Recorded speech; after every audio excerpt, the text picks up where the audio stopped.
महामहिम राष्ट्रपति जी के अभिभाषण के समय आप चर्चा करना।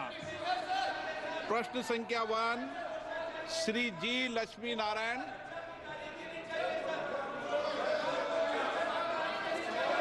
माननीय मंत्री जी, पटल पर रखा गया नरसंहार हुआ है। माननीय सदस्य है सर, आए हुए थे। दोबारा बुला लीजिए नाम से। श्री जी लक्ष्मी नारायण। माननीय सदस्यगण,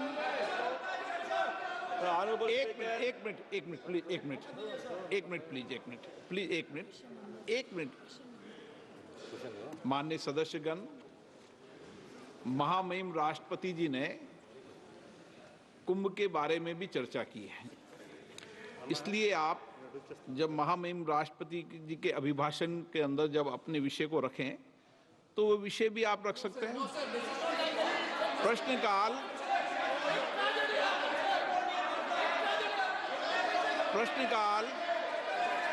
प्रश्नकाल सबसे महत्वपूर्ण समय होता है, माननीय सदस्यों का समय होता है और बहुत प्रयास करने के बाद माननीय सदस्यों का प्रश्न आता है, सरकार की जवाबदेही भी तय होती है। इस महत्वपूर्ण विषय पर कई बार चर्चा हो चुकी है और मैं आपसे कई बार आग्रह कर चुका हूं, माननीय सदस्यगण कम से कम एक व्यवस्था बना लें।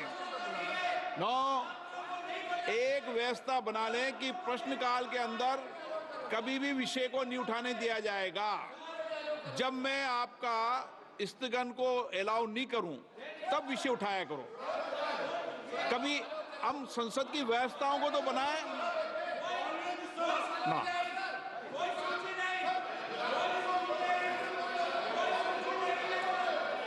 आप सदन नहीं चलाना चाहते, चर्चा नहीं करना चाहते।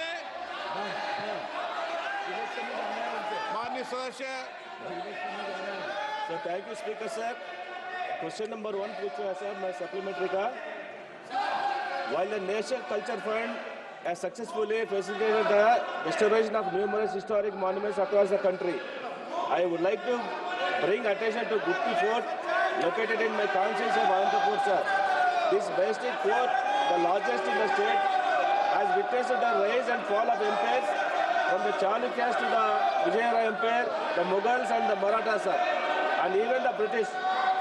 Strategically located near NS 44, NS 67 and the Gutti railway station junction, sir. It holds immense potential to become a key tourism hub. However, the fort is currently in a state of neglect. A proposal of 60 crore for its restoration has already been submitted under the NCF ethics remaining pending, sir. I would like to ask the Honorable Minister if the government will take up this project at the earliest and expedite its approval to ensure the timely restoration of the Gutti Fort, sir. Thank you, sir. माननीय मंत्री जी। माननीय अध्यक्ष महोदय, under the provisions of National Culture Fund, the financial arrangements are being done by the donations what we receive or the money what we receive as a contribution from the companies and PSUs through CSR. So primarily and predominantly, the funding agency, they take a call and give us the priority. We have already enlisted 150 projects on the website of NCF. The said project which Honorable MP wished to ask is also part of that. It has been depicted on the website. Whenever adequate funding will be agreed by any of the PSU or any of the company who is giving CSR and on the priority, will certainly consider this. So thank you, Honorable Minister, sir. However, I would like to bring to your attention that the issue extends beyond Gutti Fort alone, sir. There are 20 other proposals from Andhra Pradesh that are also awaiting approval under the National Culture Fund for the preservation, protection and promotion of the historical monuments, sir. Honorable Speaker ji, it is concerning to note that in the last 5 years, not a single project from Andhra Pradesh has been approved under the NCF. I kindly request the Honorable Minister to provide clarity on the reason behind the delay in closing these proposals and the steps being taken to ensure their timely approval and restoration, sir. Thank you, sir. माननीय अध्यक्ष महोदय, जैसा मैंने निवेदन किया पहले प्रश्न का उत्तर देते हुए भी, मैं एक बार फिर दोहराना चाहता हूं कि नेशनल कल्चर फंड के 150 जो ऐसे मॉन्यूमेंट्स की सूची हमने ऑलरेडी वेबसाइट पर प्रकाशित की है, उसमें 21 ऐसे प्रोजेक्ट आंध्र प्रदेश स्टेट के हैं। सामान्यतया एनसीएफ में कोई कंपनी सीएसआर देने वाला पीएसयू या कंपनी जब कभी किसी पर्टिकुलर प्रोजेक्ट के लिए सीएसआर देने के लिए आग्रह करता है तो हम उसके लिए इसको कंसीडर करते हैं। अभी हमने डीपीआईटी को के साथ में बैठक करके सारे पीएसयू से आग्रह किया है कि वो कुछ धनराशि उपलब्ध कराएं। जब भी धनराशि उपलब्ध होगी किसी इस पर्टिकुलर इन प्रोजेक्ट्स को प्रायोरिटी करते हुए तो हम निश्चित रूप से उसको कंसीडर करने का प्रयास करेंगे।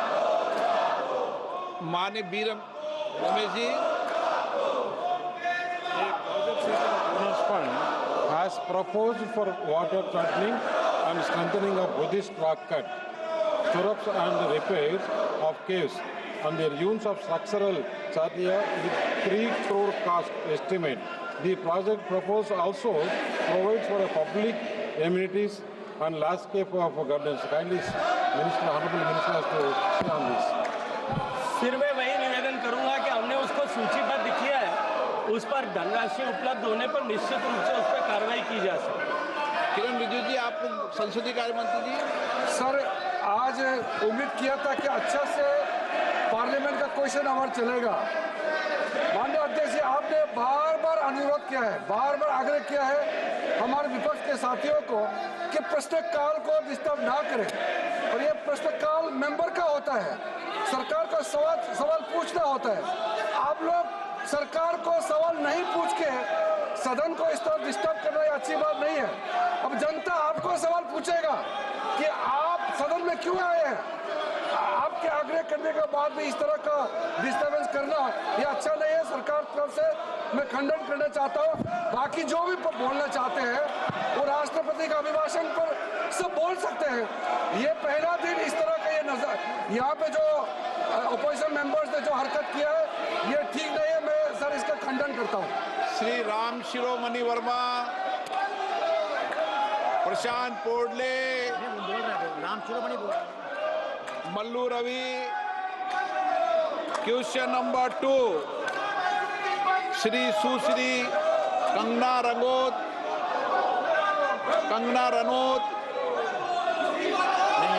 सुरेश कुमार कश्यप। अध्यक्ष महोदय, प्रश्न संख्या 2।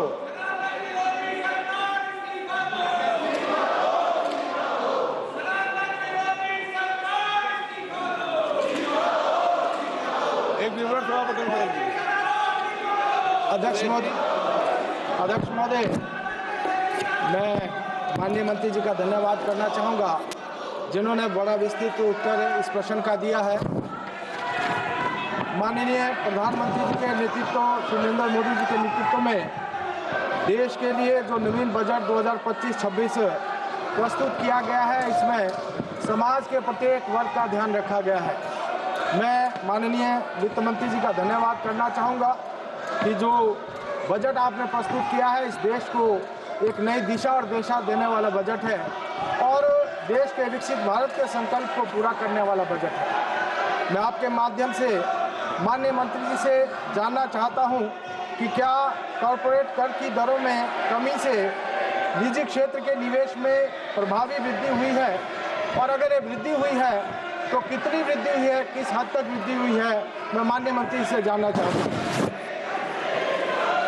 अध्यक्ष जी, मैं आपके माध्यम से सदन को अवगत कराना चाहता हूं कि घरेलू कंपनियों को वैश्विक स्तर पर प्रतिस्पर्धा बनाने के लिए, नए निवेश को आकर्षित करने के लिए और रोजगार के लिए अवसरों को उत्पन्न करने के लिए कुछ विशेष कंपनियों को टैक्स में छूट दी गई। इन टैक्स छूटों में देश की आर्थिक गतिविधियां और बढ़ी हैं। उदाहरण के तौर पर अगर देखें तो विनिर्माण क्षेत्र में कंपनियों की संख्या के निर्धारण पर 2022-23 में जहां 2,838 से बढ़कर निर्धारण वर्ष 2024-25 में 3,644 हो गई है। साथ में स्टार्टअप की संख्या में भी लगातार बढ़ोतरी हो रही है और टैक्स पेयर की संख्या भी लगातार बढ़ रही है और टैक्स कलेक्शन भी लगातार बढ़ रहा है। इन्हीं सब का परिणाम है कि 2014-15 में हमारी अर्थव्यवस्था 10वें स्थान पर थी, अब वो विश्व की 5वीं सबसे बड़ी अर्थव्यवस्था बनकर के उभरी है।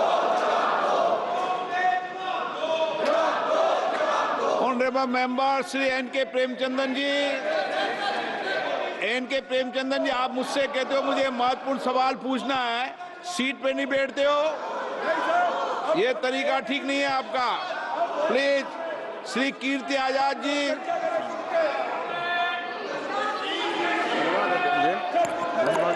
बहुत ही महत्वपूर्ण प्रश्न है। मैं ये जानना चाहता हूं कि क्या ये सच नहीं है कि पेट्रोल डीजल के दाम आसमान छू रहे हैं और सरकार ने खाने पीने पर 18% GST लगाई हुई है। यदि सरकार पेट्रोल डीजल के दाम कर दे, जो 2014 से पहले आधे करने की बात थी, और खाने पीने से GST हटा दे, तो क्या लोगों को इस जो महंगाई की भारी मार है उससे राहत नहीं मिलेगी? क्या मंत्री जी ये बताने का प्रयास करेंगे? माननीय अध्यक्ष जी, माननीय सदस्य ने GST की बात किया और इसका निर्णय कहीं ना कहीं GST काउंसिल लेती है, जो एक संवैधानिक संस्था है। और मैं माननीय सदस्य को बताना चाहता हूँ, GST काउंसिल की बैठक में बंगाल के भी मंत्री उसमें रहती हैं और सबके सर्वसम्मति से निर्णय होता है। माननीय सदस्यगण, अगर आपको देश की जनता ने नारेबाजी करने के लिए और प्रश्नकाल को स्थगित करने के लिए भेजा है, तो आप यही काम कीजिए, और अगर सदन चलाना चाहते हैं तो अपनी सीट पर जाकर बैठिए। Question number 3, Shrimati D.K. Aruna.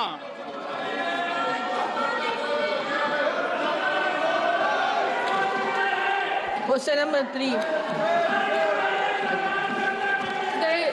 उत्तर सबर के पटल पे रखा है। Thank you very much for giving me this opportunity, Honorable Speaker, sir. As the House is aware, India's youth population reached about 420 million in 2024, comprising 29% of the total population, and I strongly believe these young individuals hold significant power to influence India's future. Now, my first supplementary question to the Honorable Minister of Youth Affairs and Sports, to the Chair, what are the steps being proposed by the government in consultation with the states, including Telangana, to achieve the ambitious goals of Viksit Bharat 2047, to make and ensure active participation and collective effort of every youth of the nation by utilizing their services in every field? अध्यक्ष महोदय, मैं आपके माध्यम से सदस्य जी को बताना चाहूँगी कि आदरणीय हमारे देश के प्रधानमंत्री जी वो चाहते हैं कि इस भारत को अगर विकसित बनाना है तो हमें युवाओं की भागीदारी भी हमें बढ़ानी है, और उसके चलते हुए हमारे मंत्रालय के माध्यम से कई प्रोग्राम चलाए जा रहे हैं। उसमें विकसित भारत एम्बेसडर प्रोग्राम हम हर राज्य में लेने की कोशिश कर रहे हैं कि जिसके माध्यम से बच्चों को हम कॉलेज में जाके विकसित भारत के बारे में बता रहे हैं कि पिछले 10 सालों में हमारी सरकार ने भारत को विकसित बनाने के लिए क्या काम किए हैं और उनके विचारों के साथ हम इस देश को आगे कैसे बढ़ा सकते हैं। उसके साथ ही हर जिले में युवा नेहरू केंद्र संगठन के माध्यम से भी हम विविध प्रोग्राम चला रहे हैं कि जिसके माध्यम से हमारे वॉलेंटरी प्रोग्राम चल रहे हैं। और सबसे खास बात मैं बताना चाहूँगी कि माय भारत पोर्टल हमने लॉन्च किया है। उस पोर्टल में लगभग अभी तक 1.5 करोड़ से ज़्यादा बच्चों का रजिस्ट्रेशन हुआ है, और उस पोर्टल के माध्यम से voluntary for Bharat learning programme, CV builder और पब्लिक प्रोफाइल भी हम कर रहे हैं कि जिसके माध्यम से बच्चे अलग अलग सेक्टर में जाके वॉलंटरी काम कर सकते हैं। जैसे कि आज वो पोस्ट ऑफिस हेल्थ सेक्टर में वॉलंटरी का काम करें कि वो वहाँ पे जाके सोशल वर्क के बारे में जान सके और इस नेशन बिल्ड के लिए उनका भी योगदान दे। उसी तरह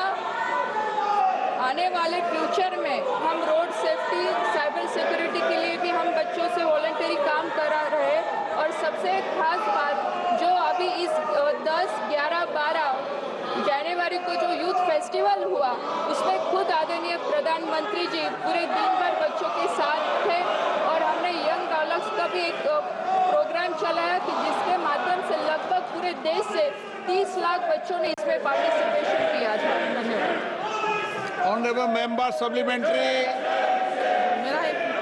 yes. Honorable Speakers, now my second supplementary question to the Honorable Minister. What are the steps being proposed, taken and implemented under various schemes to streamline and transform the strength of India, Yuva Shakti, to make India a developed nation to become the #1 global leader in the world? अध्यक्ष महोदय, मैंने पहले भी बताया कि हमारे मंत्रालय के माध्यम से जो माय भारत पोर्टल है उसके माध्यम से हम हर मंत्रालय की जो भी योजना है उसको और पोर्टल के ऊपर ला रहे हैं कि जिसके माध्यम से युवाओं को भी पता चले कि हर मिनिस्ट्री में अलग अलग योजना क्या शुरू है। और उसके साथ ही जो हमारे प्रधानमंत्री जी ने कहा था कि आने वाले दिनों में 1 लाख बच्चों को पॉलिटिक्स में लाना है जिनका कोई बैकग्राउंड पॉलिटिशियन फैमिली का ना है, उसके लिए कई लीडरशिप प्रोग्राम भी हम आने वाले दिनों में अभी चलाने वाले हैं। श्री इटेला राजेंद्र। अध्यक्ष महोदय, धन्यवाद अध्यक्ष महोदय। विकसित भारत बनाने के लिए प्रधानमंत्री जी ने जो सोच लिया था, आज युवा शक्ति भारत के अंदर जो बहुत बड़ा शक्ति है उसके लिए हम स्पेसिफिकली मैं मंत्री जी को पूछना चाहता हूँ, जो आज मैन्युफैक्चरिंग सेक्टर में, सर्विस सेक्टर में, आईटी सेक्टर में जो काम करने वालों को उस क्वालिटी इंप्रूव करने के लिए जो स्किल डेवलपमेंट सेंटर हैदराबाद में रखने के लिए कोई सोच है नहीं, मैं पूछना चाहता हूँ।